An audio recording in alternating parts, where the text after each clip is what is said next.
আসসালামু আলাইকুম রহমতুল্লাহি ওবরাকাতুহ। কী অবস্থা? প্রবাসে আজকে অনেক বছর ধরে তাই মার কথা মনে পড়লো যে মা খুব ছোট্ট একটি সংখ্যা, বেশি বড় না। এই ছোট্ট একটি সংখ্যার ভিতরে মার কত স্মৃতি, কত কিছু জড়ানো। আসলে দুনিয়াতে দেখলাম ভাইবা চিন্তা, মাই, মার মতন আপন এই দুনিয়াতে কেউই না। আপনি যা কি বলেন, কেউ আপন না। আপনার ভাই বলেন, বোন বলেন, আত্মীয় স্বজন, যা কি বলেন না কেন, সবাই পর।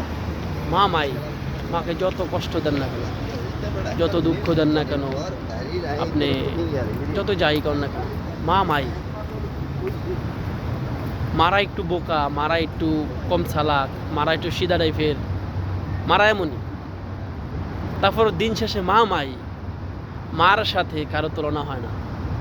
যার মা নেই সে জানে যে তার দুনিয়া কত কঠিন, সে চলাফেরা কত কঠিন। যার মা আছে দোয়া করি সবার মা যেন বেঁচে থাকে।